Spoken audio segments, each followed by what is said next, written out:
بسم اللہ الرحمن الرحیم۔ استغفار کیا ہے؟ کسی شخص نے حضرت علی ابن ابی طالب رضی اللہ تعالی عنہ کے سامنے بلند آواز سے استغفر اللہ کہا تو آپ رضی اللہ تعالی عنہ نے اس سے فرمایا، کچھ معلوم بھی ہے کہ استغفار کیا ہے؟ استغفار بلند منزلت لوگوں کا مقام ہے، اور یہ ایک ایسا لفظ ہے جو 6 باتوں پر حاوی ہے۔ یہ کہ جو ہو چکا اس پر نادم ہو، اول یہ کہ ہمیشہ کے لیے اس کے مرتکب نہ ہونے کا پکا ارادہ کر چکا ہو، یہ کہ مخلوق کے حقوق ادا کرنا، یہاں تک کہ اللہ کے حضور میں اس حالت میں پہنچو کہ تمہارا دامن پاک و صاف ہو اور تم پر کوئی مواخذہ نہ ہو، یہ کہ جو فرائض تم پر عائد کیے ہوئے تھے اور تم نے انہیں ضائع کر دیا تھا، انہیں اب پورے طور پر بجا لاؤ، یہ کہ جو گوشت حرام سے نشوونما پاتا رہا ہے اس کو غم و اندوہ سے ہلاؤ، یہاں تک کہ کھال کو ہڈیوں سے ملا دو کہ پھر سے ان دونوں کے درمیان نیا گوشت پیدا ہو، اور یہ کہ اپنے جسم کو اطاعت کے رنج سے آشنا کرو، اس طرح اسے گناہ کی شیرینی سے لذت اندوز کیا ہے، اور پھر کہو استغفر اللہ۔ نہج البلاغہ۔ اس فرمان سے یہ مطلب ہرگز نہ لیا جائے کہ استغفار نہیں پڑھنا چاہیے یا بلند آواز میں استغفار پڑھنے میں کوئی برائی ہے،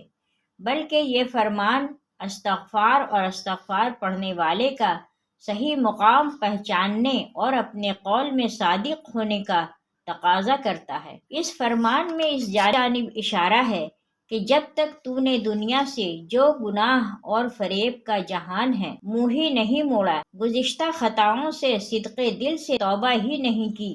تو کس حق سے اللہ سے مغفرت کا طلبگار ہو رہا ہے؟ ساتھ ساتھ اس جانب بھی اشارہ ہے کہ سر محفل بآواز بلند استغفر اللہ کہنے میں نفس کی خواہش پوشیدہ ہو سکتی ہے کہ لوگ میری زبان سے استغفار سن کر مجھے پاک باز سمجھیں گے۔ اس کے ساتھ ساتھ آپ رضی اللہ تعالی عنہ نے بلند منزلت لوگوں کی نشاندہی بھی فرما دی کہ ایسے لوگ اللہ سے مغفرت طلب کرنے کے حقدار ہیں جو گناہ کے جہان سے خود کو الگ کر چکے ہیں، ورنہ جس نے گناہ کا ارادہ ہی نہیں چھوڑا، جس نے اللہ کی جانب رخ ہی نہیں پھیرا، اس کا یہ کہنا ہی درست نہیں ہے کہ میں اللہ سے مغفرت کا طلبگار ہوں۔ استغفار ایک ایسا عمل ہے جس پر وعدہ خداوندی ہے کہ امت عذاب سے محفوظ رہے گی۔ آج ہم جو طرح طرح کے عذابات کا شکار ہیں، اس کی وجہ یہ ہے کہ ہم اللہ تعالیٰ سے سچے دل سے معافی اور استغفار نہیں کرتے، کیونکہ اگر ہم گناہوں کے بعد سچے دل سے استغفار کرتے رہتے تو ہم اس طرح کے پریشان کن حالات سے ہرگز دوچار نہ ہوتے، کیونکہ قرآن پاک میں ارشاد خداوندی ہے،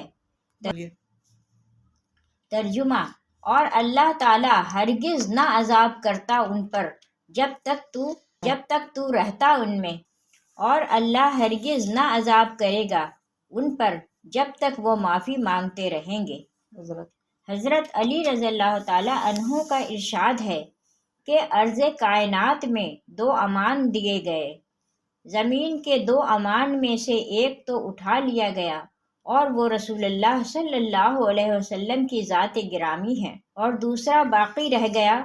اور وہ استغفار ہے، اس کو مضبوط پکڑ لو۔ روح کی بیماریوں کا علاج، صفحہ نمبر 31۔ معلوم ہوا کہ امت جب تک استغفار کرتی رہے گی اللہ تعالیٰ کے عذاب سے محفوظ رہے گی۔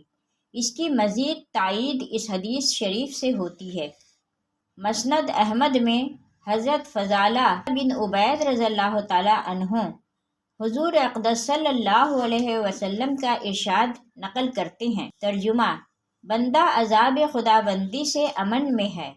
جب تک کہ وہ استغفار کرتا ہے۔ معلوم ہوا کہ ہمیں ہر وقت استغفار یعنی گناہوں سے معافی مانگتے رہنا چاہیے۔ استغفار کیا ہے؟ استغفار کا معنی ہے مغفرت طلب کرنا، یعنی جب انسان سے اللہ تعالیٰ کی نافرمانی ہو جائے اور انسان اس پر نادم ہو گیا کہ میں نے اپنے خالق و مالک کی نافرمانی کی ہے، اور پھر اللہ تعالیٰ سے اپنے گناہوں کی معافی مانگنے لگا، تو شرع میں اس کو استغفار کہتے ہیں۔ لیکن استغفار میں اپنے گناہوں پر سچے دل سے ندامت ہو کہ میں نے ایسا کیوں کیا۔ حضرت رابعہ کا ارشاد ہے کہ ہمارا استغفار ایک اور استغفار کا محتاج ہے، یعنی گناہوں سے سچے دل سے استغفار نہیں کرتے۔ امام غزالی کا ارشاد ہے کہ استغفار سے قبل ندامت ضروری ہے، ورنہ یہ استغفار جو ندامت کے بغیر ہو وہ اللہ تعالیٰ کے ساتھ استہزاء کے مترادف ہے۔ انسان کتنا ہی گنہگار کیوں نہ ہو، اسے کبھی بھی مایوس نہیں ہونا چاہیے۔ اللہ کی وسیع رحمت کے سامنے ہمارے گناہوں کی کیا حیثیت ہے، بشرط یہ کہ انسان گناہوں پر نادم بھی ہو۔ چنانچہ حضرت ابو سعید رضی اللہ تعالیٰ عنہ سے روایت ہے کہ حضور اقدس صلی اللہ علیہ وسلم نے ارشاد فرمایا، بلا شبہ شیطان نے کہا کہ اے رب، قسم ہے تیری عزت کی کہ میں تیرے بندوں کو بہکاتا ہی رہوں گا جب تک کہ ان کی روحیں ان کے جسموں میں رہیں گی۔ اس پر اللہ جل شانہ نے ارشاد فرمایا کہ مجھے اپنی عزت و جلال کی اور رتبہ بلندی کی قسم ہے، میں ان کو بخشتا رہوں گا جب تک وہ مجھ سے مغفرت طلب کرتے رہے۔ حضرت عبداللہ بن بصر رضی اللہ تعالی عنہ سے روایت ہے کہ رسول اللہ صلی اللہ علیہ وسلم نے ارشاد فرمایا، بہت عمدہ حالت ہے اس شخص کے لیے جو قیامت کے دن اپنے اعمال نامے میں کثیر استغفار پائے۔ دوسری روایت میں آتا ہے کہ جو شخص چاہے کہ قیامت کے دن اس کا اعمال نامہ اس کو خوش کر دے تو اس کو کثرت سے توبہ و استغفار کرتے رہنا چاہیے۔ حضرت انس رضی اللہ تعالیٰ عنہ سے روایت ہے کہ رسول اللہ صلی اللہ علیہ وسلم نے ارشاد فرمایا، نگرانی کرنے والے دو فرشتے یعنی اعمال لکھنے والے کسی بھی دن جب اللہ جل شانہ کے حضور کسی کا اعمال نامہ پیش کرتے ہیں اور اس کے اول و آخر میں استغفار لکھا ہوتا ہے تو اللہ جل شانہ کا ارشاد ہوتا ہے کہ میں اپنے بندہ کا وہ سب کچھ بخش دیا جو اس اعمال نامہ کے اول و آخر کے درمیان ہے۔ انسان سے بوجہ بشریت گناہ کا صدور ممکن ہے، لیکن یہ بات ذہن میں رہے کہ گناہ ہو جانا اور چیز ہے اور گناہ کرتے رہنا اور چیز ہے۔ چنانچہ ارشاد خداوندی ہے، ترجمہ، اور اڑتے نہیں اپنے کیے پر اور وہ جانتے ہیں، یعنی گناہ کرتے رہنا برا ہے، لیکن گناہ کے بعد اگر کوئی استغفار بھی کر رہا ہے تو اللہ کے نزدیک یہ گناہوں پر اصرار کرنے والا نہیں۔ چنانچہ حضرت ابوبکر صدیق رضی اللہ تعالیٰ عنہ سے روایت ہے کہ حضور اقدس صلی اللہ علیہ وسلم نے ارشاد فرمایا، جو شخص استغفار کرتا رہے وہ ان لوگوں میں شمار نہیں جو گناہوں پر اصرار کرنے والے ہیں، اگرچہ ایک دن میں 70 مرتبہ گناہ کرے۔ کثرت استغفار سے جہاں گناہوں کی معافی ہوتی ہے وہاں دنیا کے مسائل بھی حل ہوتے ہیں۔ چنانچہ حضرت ابن عباس رضی اللہ تعالیٰ عنہ سے روایت ہے کہ حضور اکرم صلی اللہ علیہ وسلم نے ارشاد فرمایا، جو شخص استغفار میں لگا رہے اللہ تعالیٰ اس کے لیے ہر دشواری سے نکلنے کا راستہ بنا دیں گے اور ہر فکر کو ہٹا کر کشادگی فرما دیں گے،